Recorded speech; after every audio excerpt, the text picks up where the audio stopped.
if I'm making this out right, Jen Hines.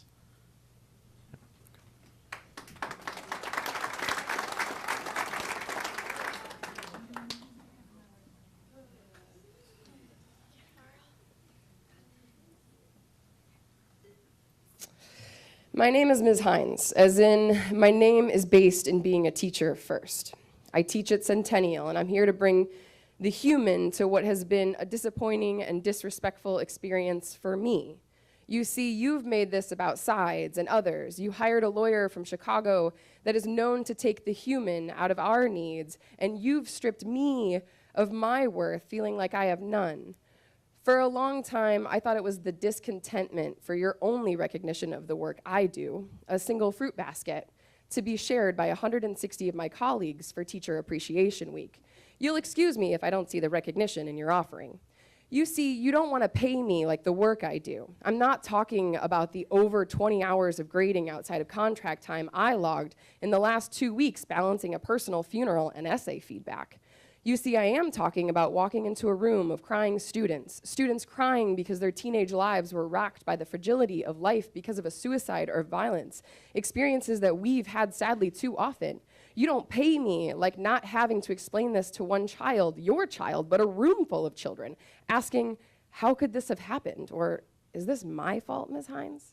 How do I tell a child that wants so badly to be an adult that I don't have the answers? All I can do is hold them in a heart space and keep fighting for them. You see, you don't pay me like I walked into a classroom after finding out Ferguson is on fire. I didn't have to explain to my own children why the world still believed so heavily in hate and fear, but I did get asked questions like, is my dad a bad guy because he's a police officer? Or, Miss Hines, why do people hate me? How do I answer the questions that don't have answers? All I can tell them is keep asking. I don't know, I'm sorry, but I will work harder. You see, you don't pay me like I was asked, Ms. Hines, can I talk to you for a minute? I know this line like I know the words to Shakespeare's Romeo and Juliet. You see, this student will tell me the violence of what some may call a bad date, but I know is date rape.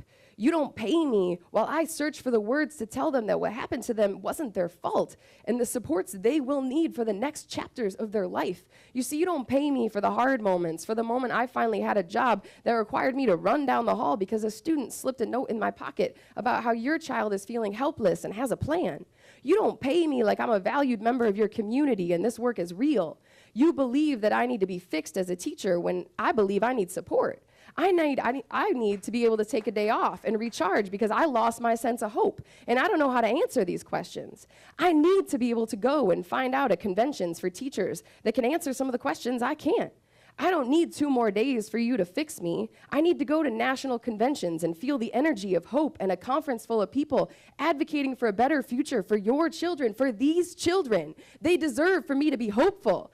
You see, these moments aren't singular because let me tell you, I did have to hold true. The same child 4 years later sat in my classroom and told me he was in the 7th grade when he first accepted that he would die from police brutality. I did have to hold this as true as survivors telling me college is a whole new set of challenges. I did have to hold it as true that it didn't end in high school, the abuse, the oppression, the depression. Might I ask you to pay me like it was your child that knocked on the English office door and asked to talk, or silently cried in my classroom because this was where they found safety after assaults, or angry yelled at the end of the day because they don't know how to do this.